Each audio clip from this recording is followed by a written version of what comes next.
Olá, como vai você? Eu vou cada vez melhor. E que dia é hoje? Hoje é o primeiro dia da minha nova vida. Meu nome é Geórgia Fernanda Nardi, sou licenciada em Artes Visuais e Pedagogia e voluntária do Amor Exigente aqui na cidade de Sumaré, estado de São Paulo. Faço parte de uma equipe do Amor Exigentinho que está produzindo materiais de apoio para você que desenvolve a metodologia do Amor Exigentinho nas mais diversas esferas, inclusive a educacional. Nós sempre começamos os nossos encontros com estas duas perguntas, para realizarmos o momento do acolhimento, a chegada dos nossos pequenos participantes na reunião do Amor Exigentinho. É um espaço para acolhimento. Aqui vale ressaltar a importância deste momento. Entendermos quem é essa criança que chega ao grupo. De onde essa criança vem? Essa criança, ela vem acompanhando um familiar e vive num ambiente em que existe o problema instalado? Essa criança, ela vem direto da escola e vem participar do encontro? Essa criança participa da metodologia dentro da própria sala de aula desenvolvida pelo professor? Essa criança vem de um abrigo, de um lar? Essas questões são imprescindíveis para direcionar como será esse momento e a sua importância para essa criança ter os melhores resultados participando deste grupo. Então, receber, acolher com amor, com carinho, demonstrando o quanto essa criança é importante. Eu trabalho com a faixa etária de 10 a 12 anos. Então, todo o material produzido dentro deste projeto será voltado para essa faixa etária. Uma faixa etária em que eles não são mais tão crianças assim. Já estão adentrando na fase da adolescência. Uma fase marcada por grandes transformações e que merece um cuidado todo especial.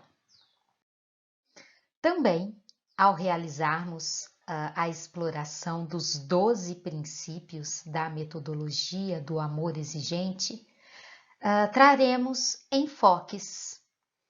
São 3 enfoques principais: o eu, o outro e a sociedade. Mas sempre lembrando que o enfoque maior será o eu, porque se eu não mudo, nada muda. Ou seja, eu devo ser a mudança que eu quero ver no mundo. Hoje, trabalhando com o terceiro princípio, o enfoque no eu será reconhecer que os nossos recursos, eles são limitados. Recursos materiais, naturais, emocionais e outros. E também inventar formas criativas para a superação dos problemas. No enfoque no outro, no caso a família, saber se posicionar diante das limitações do outro, respeitando os limites do próximo, mas principalmente os nossos. Aqui fazemos sempre um link com o eu. E o enfoque da sociedade e de identificar também os limites que a nossa própria sociedade apresenta, né? Identificando e compreendendo que os recursos são limitados, né? E que para vivermos bem, devemos sempre ter um equilíbrio para termos uma vida saudável. O terceiro princípio, então, os recursos são limitados. Este princípio ele é caracterizado como protetor, porque se entendermos a função do limite na nossa vida, na vida de todo indivíduo, o limite nada mais é que uma proteção, porque o limite nos mostra até onde nós devemos ir, até onde nós não podemos ultrapassar, sob o risco de corrermos um perigo, de termos uma vida desregrada, uma vida que traga consequências negativas. O objetivo geral, ao trabalharmos esse terceiro princípio, é levar a criança e o adolescente a se organizar diante dos próprios recursos e de seu meio familiar e social, ou seja, aprender a conviver com os limites, aceitar situações em que nós não podemos proporcionar mudanças, mas principalmente adotar posturas de superação. Os objetivos específicos, né? Então, nós vamos identificar os diferentes tipos de recursos e saber lidar com eles. Identificar a partir das situações, né, de limitações, a necessidade de superação e agir com criatividade diante dos nossos limites. Identificar recursos, né, do meio social e a importância de nós convivermos em harmonia, num convívio social, né, que traga uma qualidade de vida melhor. Identificar as prioridades em diversas situações do cotidiano. Trago neste momento uma indicação literária bem interessante. A história, o livro de literatura Não, né, da Katherine Goldfeld.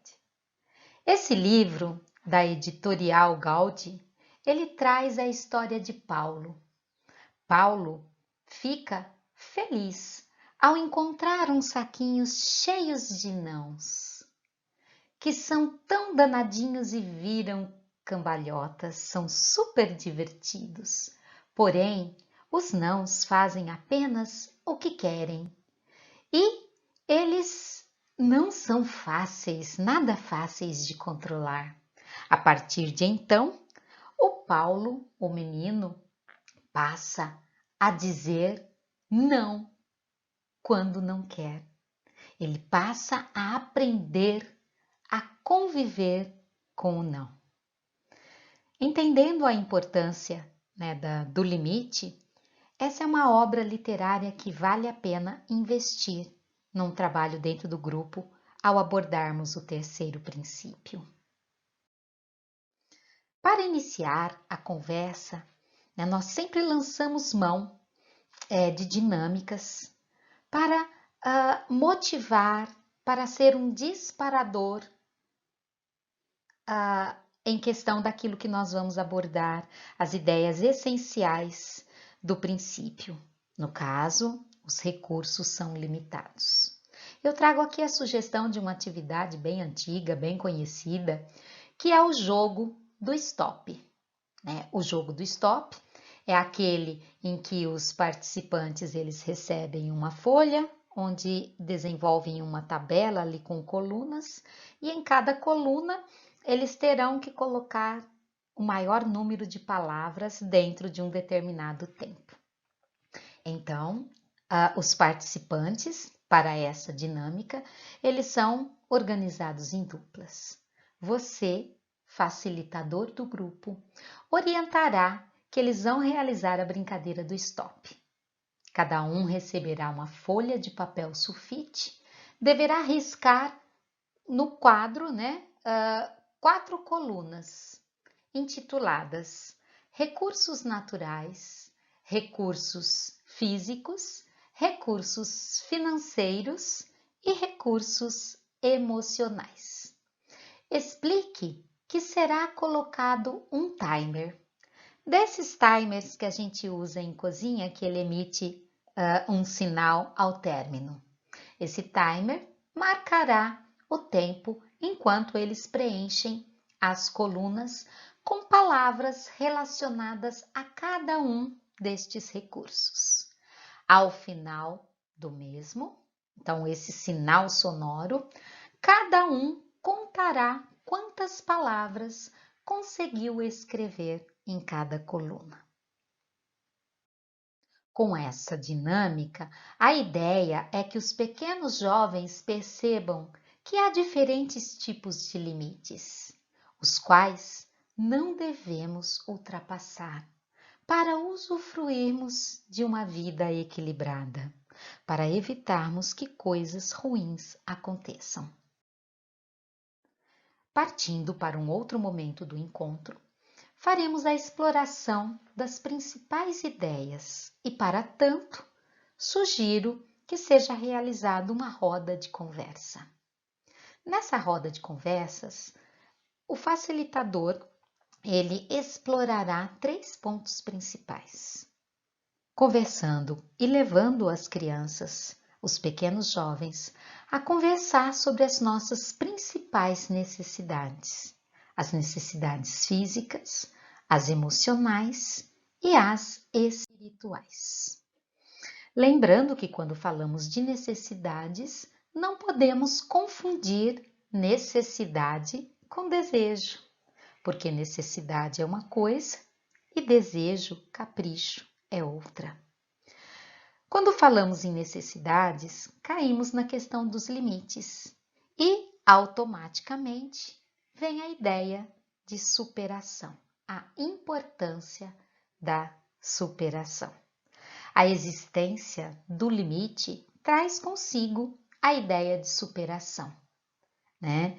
E que essa ideia de superação instiga, aguça a nossa criatividade, forçando-nos a encontrar outros caminhos, outras formas e outras possibilidades de lidarmos e encontrarmos a solução para os nossos problemas.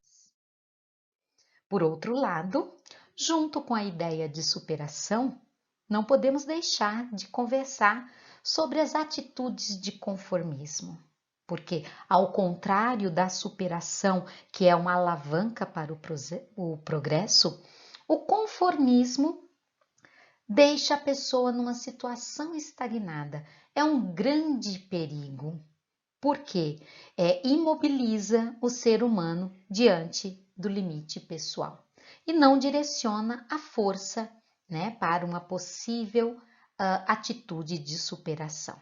Se a atitude de superação ela é altamente positiva, a de conformismo ela traz um aspecto negativo muito grande, porque ela deixa o sujeito, numa postura estagnada. E tudo que fica estagnado não consegue avançar. Então, devemos colocar bastante atenção com relação a esta atitude, pois todos nós fomos criados para o progresso, para a evolução e não para a estagnação. E a ideia de aceitação, né? A aceitação ela é diferente do conformismo, porque é um estado de entendimento daquilo que nós não conseguimos mudar, nos tira, a ideia de frustração. Por quê? Se nós entendermos que na nossa vida há coisas que conseguimos mudar e que outras não, a gente vai conseguir lidar um pouco melhor com o sentimento de frustração. E o sentimento de frustração, hoje, é um dos grandes obstáculos para uma vida equilibrada, pois muitos indivíduos, e aqui eu faço um parênteses muito interessante com relação às nossas crianças e jovens que hoje em dia não estão sabendo lidar com essa ideia, né? E a frustração, justamente, ela pode surgir de uma dificuldade em entender de fato o que é uma necessidade, o que é apenas um desejo. E vai nos dar um direcionamento, né, para uma vida mais pautada no equilíbrio e na solução dos problemas. Agora, já partindo para um outro momento deste encontro em que estamos falando sobre os recursos limitados, vamos colocar as mãos na massa, vamos fazer uma atividade.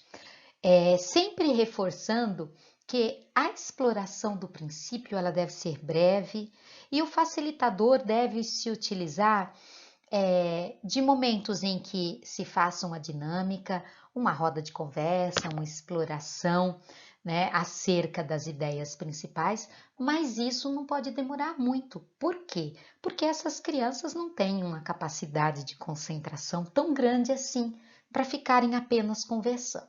Então, nós iniciamos com a brincadeira do stop para levantar ali os conhecimentos prévios deles a respeito do que sejam recursos, né, e limitação de recursos nas mais diversas áreas do ser humano. Conversamos um pouquinho sobre o princípio e agora vamos para a atividade. Nós vamos falar, já que estamos falando sobre recursos e a limitação de recursos, vamos também falar sobre um dos nossos objetivos, que era a questão da prioridade. Então, nós vamos trabalhar com a pirâmide das prioridades. O material para essa atividade também é um material que não demanda de muitos recursos, né? O facilitador vai montar um quadro como este que eu apresento aqui na tela, né, onde aparece uma pirâmide. Essa pirâmide ela tem uma numeração que vai de 1 até 5, pensando aí no topo da pirâmide aquilo que é mais prioritário, né? E na base aquilo que também é importante, mas que nós podemos distribuir melhor a partir do momento que a gente vai subindo aí. Cada participante vai receber pedacinhos de papel, né? É muito interessante para quem tiver oportunidade para adquirir os post-its, né? Os post-its, eles têm de diversas formas, cores, inclusive, e tudo que é muito visual, né? Tem o poder de ficar mais, né, na memória, de aguçar os sentidos. E aí, o participante deverá escrever nos post-its diversas prioridades para a sua vida, né? E colocar no painel conforme o grau de prioridade, de importância. Então, cada um vai receber os seus papeizinhos, né? Cada um tem o tempo ali para escrever, eles podem conversar com um colega, e aí depois todos vão montar esse painel. Esse painel deve ficar ali na sala, né? Para sempre ser retomado, né? Para que eles vejam aquilo que eles construíram, né? E que vai fazer parte ali do seu entendimento sobre o que de fato é o mais importante em nossas vidas. Porque quantas vezes, né, o indivíduo não sofre ao tentar buscar, ao tentar conquistar aquilo que de fato não é o mais importante, né? E muitas vezes o sentimento de frustração vem daí, vem dessa ideia de tentar encontrar, né, a satisfação em coisas que realmente não são importantes. E isso a gente orienta desde cedo. Por isso a importância deste trabalho que você vai desenvolver nesse momento. Chegando mais na parte final do nosso encontro, do amor exigentinho, nós vamos conversar sobre o estabelecimento das metas, Dentro da metodologia do amor exigentinho, as metas são as ferramentas, são os instrumentos que nos ajudam a ficar cada vez melhores. Se a gente deseja mudança, essa mudança deve vir acompanhada por atitudes. E as metas são a melhor maneira de concretizarmos os nossos anseios, né, de mudança, de buscarmos uma vida melhor. Então, para essa semana, né, trabalhando como o terceiro princípio, os recursos são limitados, a gente vai propor, né, para os alunos, para os participantes, né, alunos, se esse trabalho estiver sendo desenvolvido numa escola, para os participantes de um grupo, numa ONG ou nas reuniões do Amor Exigente, dentro da sala do Amor Exigentinho. Vamos instigar esses pequenos jovens a pensar: o que eu posso fazer? O que eu farei nessa semana para tentar superar os meus limites com relação à minha família? Pode ser que no princípio desse trabalho com metas, e veja, estamos aí no terceiro princípio, eles ainda tenham dificuldades. Se você, facilitador, né, da metodologia aí dentro do grupo, sentir que eles estão apresentando essa dificuldade, você poderá propor uma meta coletiva e aos pouquinhos ir trabalhando então a adoção de metas individuais, né, para serem partilhadas, para serem discutidas. Então, o pequeno jovem vai pensar: o que ele pode fazer, no caso, o que eu posso fazer para superar os meus limites com relação à minha família? E aí, na outra semana, eles vão conversar, né? Se conseguiram, o que fizeram para conseguir, quais foram as dificuldades. E quando eles conversam, né, nesse momento de partilhar as metas, eles percebem que eles não estão sozinhos, eles percebem que é difícil, né? Trilhar rumo à mudança é complicado e exige principalmente a postura de superação. Chegando ao final do encontro, é aquele momento tão importante, onde nós vamos fazer aquela roda, onde vamos unir as nossas mãos e vamos fazer a oração da serenidade. Pensando neste princípio que nós conversamos hoje aqui, a oração da serenidade, ela vem fechar com chave de ouro, pois ela nos traz o seguinte: eu seguro a minha mão na sua e uno o meu coração ao seu, para que juntos possamos fazer aquilo que sozinho eu não consigo. Concedei-me, Senhor, a serenidade necessária para aceitar as coisas que eu não posso modificar, coragem para modificar aquelas que eu posso, e sabedoria para distinguir umas das outras, força, fé e alegria. Até o nosso próximo encontro.